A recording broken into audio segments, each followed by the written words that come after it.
안녕하세요. 저는 경기도에서 거주 중인 33살 먹은 주부입니다.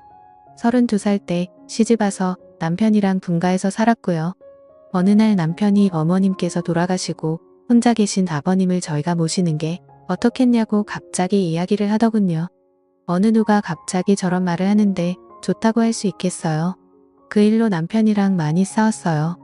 위에 형님도 있으신데 왜 우리가 모시냐고. 아주버님은 대기업을 다니고 계셔서 저희보다도 여유롭고 형편이 저희와는 정말 비할 수도 없을 만큼 좋습니다.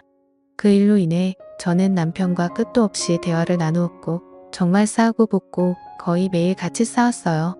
그러다 하루는 남편이 술을 먹고 울면서 진심을 담아 말을 하더군요.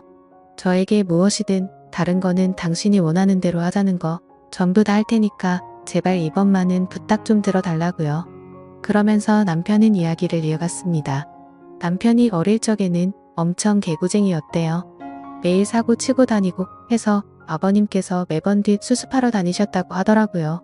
남편이 어릴 때 골목에서 놀고 있는데 지나가던 중간 크기의 트럭에 받칠 뻔한 걸 아버님이 보시고 남편 대신 부딪히셨는데 그것 때문에 지금도 오른쪽 어깨를 잘못 쓰신대요. 그리고 아버님 하시던 일이 노가다였는데 남편이 군 제대하고도 26살 때쯤까지 놀고 먹었더랍니다. 아버님이 남편을 늦게 낳으셔서 지금 아버님 연세가 68세 되세요. 남편은 33살이고요.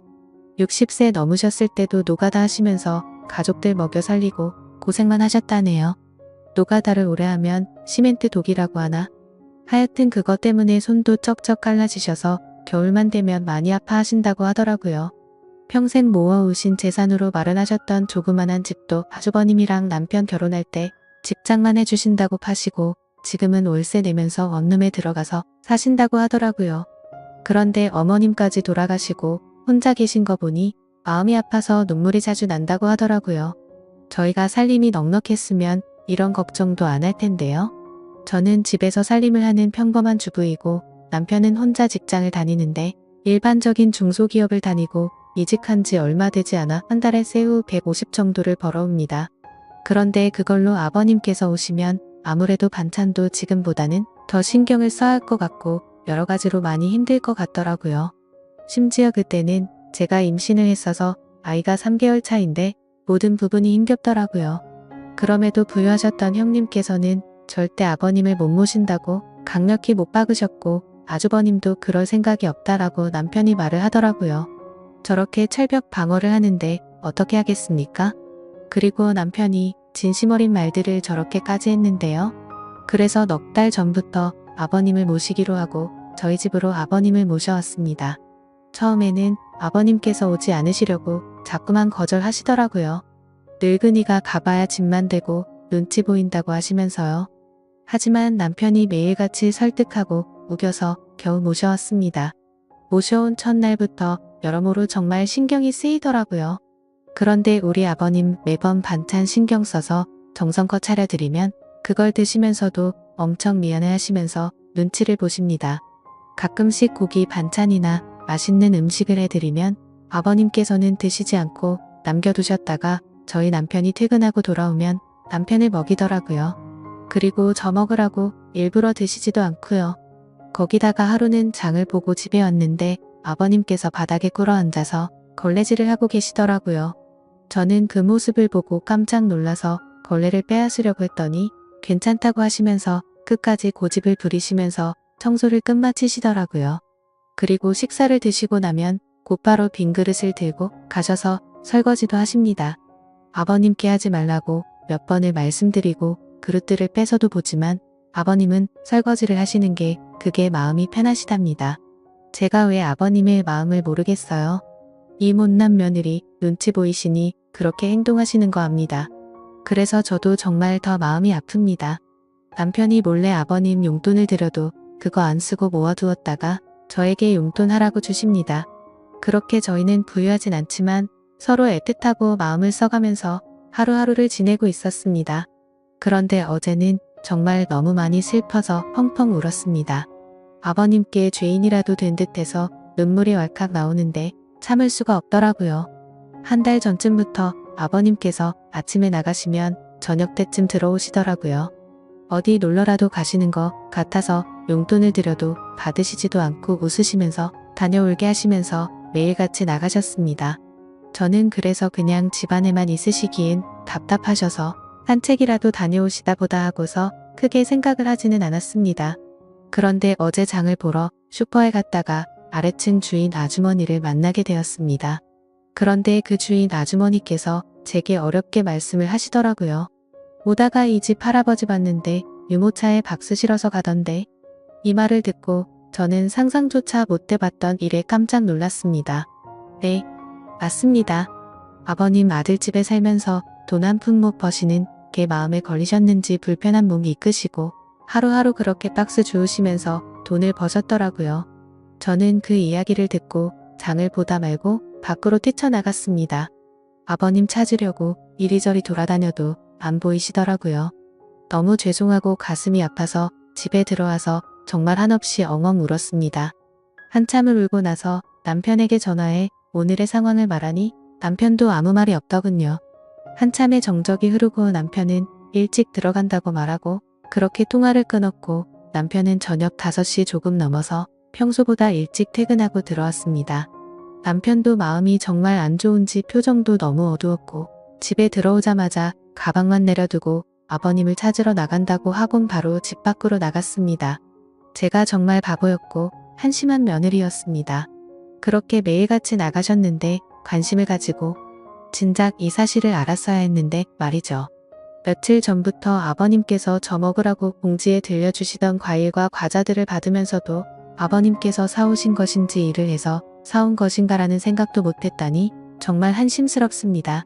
못난 며느리 눈치 안 보셔도 되는데 그게 불편하셨던지 아들 집 오셔서도 편하게 지내지도 못하시고 매일같이 눈치만 보시다 불편하신 몸 이끌고 그렇게 일을 하고 계셨다니. 친정에 저희 아빠도 고생만 하시다가 돌아가셨는데 돌아가신 아빠 생각도 나고 해서 그렇게 저는 또 다시 한참을 펑펑 울었습니다. 그날따라 아버님 웃으실 때 얼굴에 깊게 패인 많은 주름들과 평생 고생을 하셔서 손목에서 갈라진 피부가 자꾸 눈앞에 아른거리고 생각나면서 너무나도 죄송한 마음에 남편이 아버님이랑 들어올 때까지 울고 있었습니다. 남편이 아버님을 찾아 나가고 1시간 정도 좀 넘어서 남편이 아버님을 모시고 집으로 들어오더라고요. 아버님 들어오시면서도 제 눈치를 보시면서 뒤에 끌고 오던 유모차를 숨기시는 모습이 왜 그리 마음이 아플까요? 오히려 죄송해야 할 건 저인데요. 아버님께서 미안해하는 듯한 그런 모습이 가슴에 남아서 지금도 이 글을 적는데도 마음이 너무 아픕니다. 저는 아버님의 모습을 보자마자 아버님께 달려가서 죄송하다며 손을 꼭 붙잡고서 또 펑펑 울었습니다. 그러자 아버님께서는 매일 나 때문에 밥 차리느라 고생도 많고 편하게 있지 못하게 해서 내가 정말 미안하다면서 제 얼굴을 보면서 손을 꼭 붙잡아 주시면서 말씀하시는데 저는 눈물이 멈추지 않았습니다. 저는 그날 아버님의 손을 처음으로 만져봤습니다. 평생을 고생하시면서 지내온 아버님의 손 심하게 갈라지신 손등과 굳은 살 베인 손의 마음이 너무 아팠어요. 방안에 모시고 나서도 죄송하다며 그렇게 펑펑 울었습니다. 아버님 식사 챙겨드리려고 부엌에 와서도 요리를 하고 있는데도 왜 그리 눈물이 그치지가 않던지 남편은 아버님께 다시는 그런 일 하시지 말라고 말했고 앞으로는 제가 더 열심히 일해서 벌면 되니까 그런 일 하시지 말라고 아버님께 확답을 받아냈습니다. 그렇게 이야기를 끝마치고서 3명이 오순도순 모여서 함께 저녁을 먹었습니다. 밥을 먹는데도 아버님 손을 보면서 자꾸 가슴이 아프더라고요. 오늘은 어제 일도 있고 해서 남편이 연차를 내서 쉬는 날이었고 저는 아버님 모시고 시내 나가자고 남편에게 얘기를 했습니다. 그렇게 저희는 다 같이 시내에 나갔고 날이 좀 쌀쌀해져서 아버님 잠바 하나랑 신발을 샀습니다.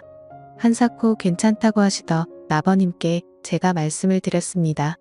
자꾸 그러시면 제가 아버님 눈치 보여서 힘들어요 이렇게 말씀드렸더니 아버님께서는 고맙다고 하시면서 받으시더라고요.